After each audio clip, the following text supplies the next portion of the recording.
ఇంకా నా బిడ్డ సుష్మిత,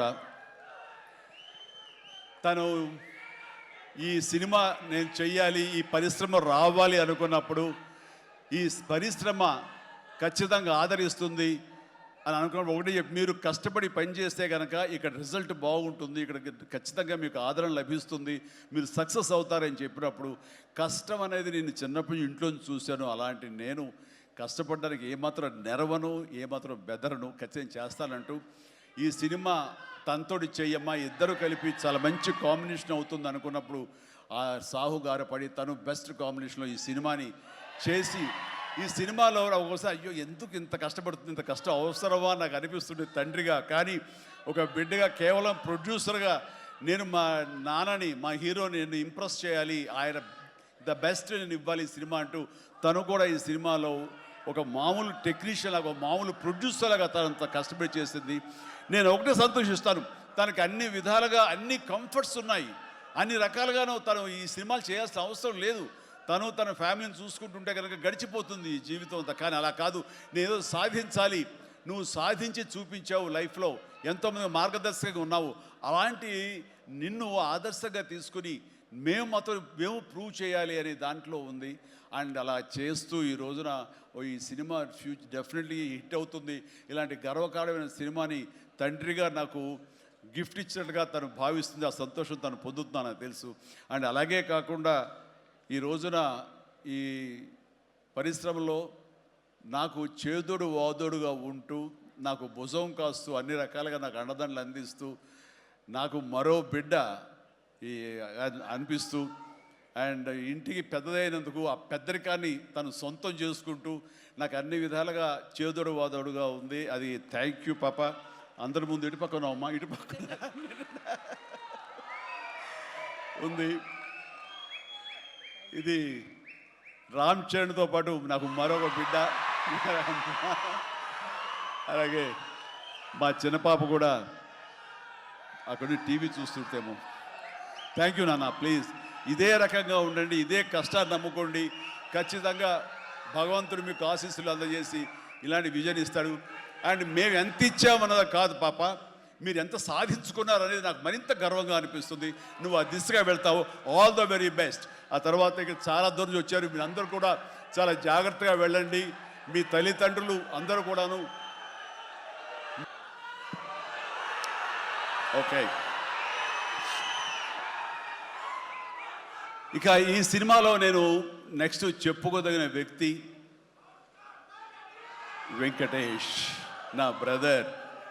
ఎప్పుడు కలుసుకున్నా సరే చాలా చాలా సరదాగా మాట్లాడుకుంటాం.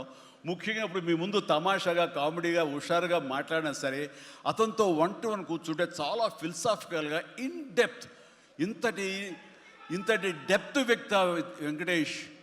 అందుకనైనా ప్రతి ఒక్కరు ఎంత పాజిటివ్ మనిషి, పాజిటివ్ వైబ్స్ ఉంటాయి మనిషి చుట్టూరు అంటుంటారు. నిజంగా అతనితో టైం తెలియదు మనకి, ఎంతో తన ఏజ్కి మించినటువంటి విషయాలు తెలియజేస్తూ జీవితం యొక్క పరమావధి ఏంటి, జీవితం ఎలా ఉండాలి, ఎంత పీస్ఫుల్గా ఉండాలి చెబుతుంటే కనుక నాకు మోడర్న్ డ్రెస్ వేసుకున్న చిన్న సైజు గురువులాగా అనిపిస్తుంటాడు వెంకటేష్. నిజం. సో అలాగా సినిమా జీవితాన్ని, తన వ్యక్తిగత జీవితాన్ని రెండు బ్యాలెన్స్ చేసుకుంటూ చాలా చక్కగా ముందుకు సాగుతూ ఎంతో ఇన్స్పైర్గా ఉంటుంది వెంకటేష్.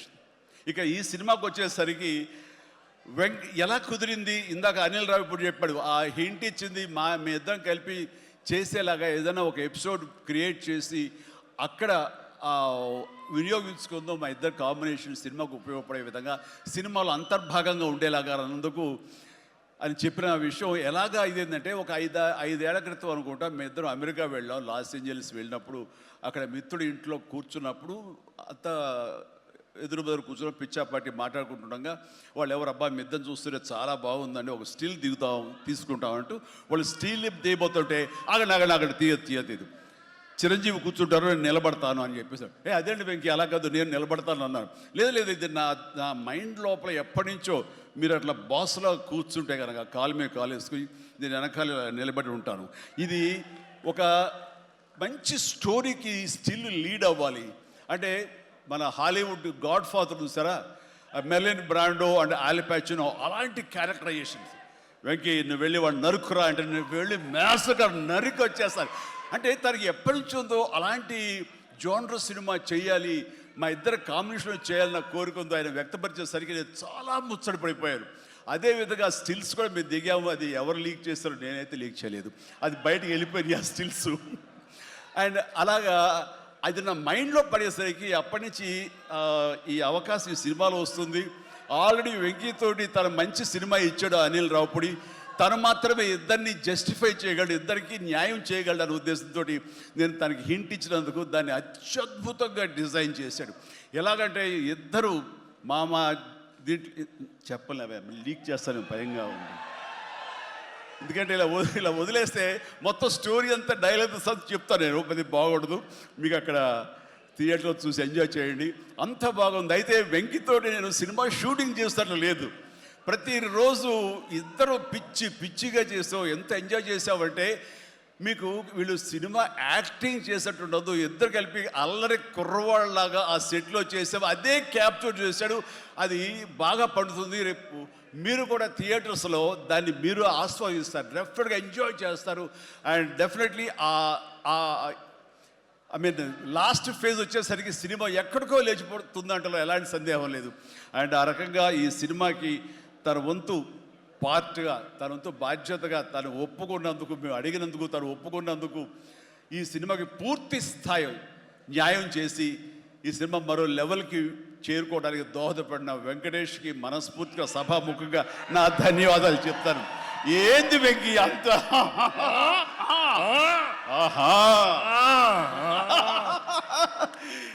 ఇదే సరదా. అండ్ నేను చాలా చెప్పను, కానీ సినిమా చూస్తే కనుక నేను ఎంత చెప్పినా సరే తక్కువే అవుతుంది, మీరు ఎంత ఊహించుకున్నా సరే అది తక్కువే అవుతుంది. సినిమా చూడండి, మేము చేసినటువంటి 18 రోజులు అనుకుంటా చేశారు వెంకీ. ఈ 18 రోజుల్లో ఒక 7-8 రోజులు సీన్స్, ఒక 5 రోజులు 6 రోజులు సాంగ్, ఇంకా 2 days చిన్న ప్యాచ్ వర్క్. ఈ రోజుల్లో ప్రతిదీ ఎంత అంటే ఇంకా ఎంజాయ్ చేశాను, ఇది షూటింగ్ చేసినట్టు అనిపించట్లేదు. ప్రతి సినిమా ఇలాగే ఉంటే ఎంత బాగుంటుందా అని అనిపిస్తుంది నాకు. అందుకని మనస్ఫూర్తిగా సభాముఖంగా అందరి సమక్షంలో వెంకటేష్కి ఇది మన ఇద్దరి మధ్య ధన్యవాదాలు తెలియజేస్తూ, ఇది మచ్చు తురక.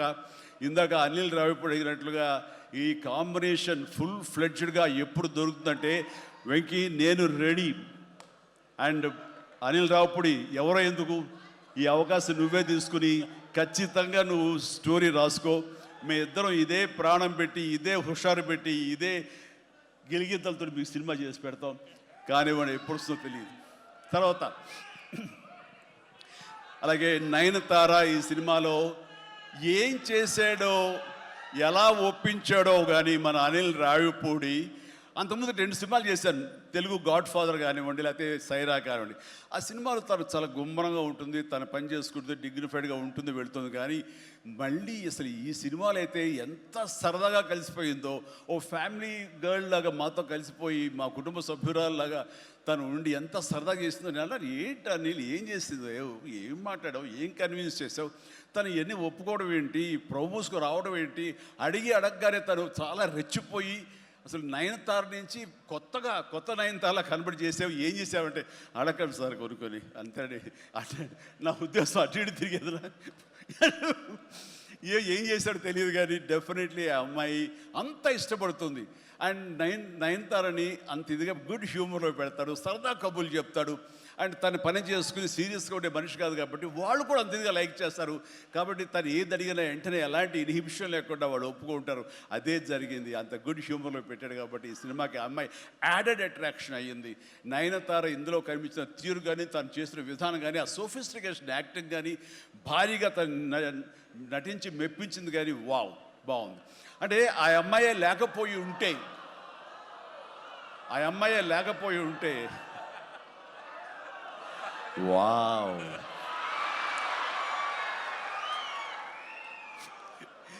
ఇది కూడా క్యాప్చర్ చేస్తాడు. ఈ వావ్ ఎక్కడొస్తుందో మీకు సినిమా చూస్తే తెలుస్తుంది. లీక్ చేసేసాను.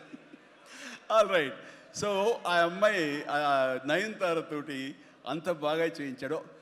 మీ పక్కన మీకు ఎదురు నిలబడి మిమ్మల్ని ఎదుర్కొని ఎవరైనా ఒకళ్ళు నిలబడాలంటే ఎంత అనుకుంటున్నా, ఎంత ఫ్రెష్గా ఉండాలనుకుంటున్నా, వేరే వాళ్ళు ఉండాలనుకుంటున్నా, అసలు నాకు తొయ్యట్లేదు, నాకు తట్టట్లేదు, కన్విన్స్ అయిపోతాను. ఖచ్చితంగా నయనతార ఉండి తీరాల్సిందేనండి, ఎంతైనా సరే ఎలాగైనా సరే అన్నాడు. ఆ అమ్మాయిని తీసుకొచ్చారు, ఒప్పించారు. ఆ అమ్మాయి కూడా అంతా కోఆపరేట్ చేసింది. అండ్ నయనతార ఇవాళ రాలేని పరిస్థితిలో ఉంది. కాబట్టి thank you Nayanthara, thank you so much. ఇక ఈ సినిమాలో సచిన్ ఖేల్ క్యారెక్టర్ యాక్టర్గా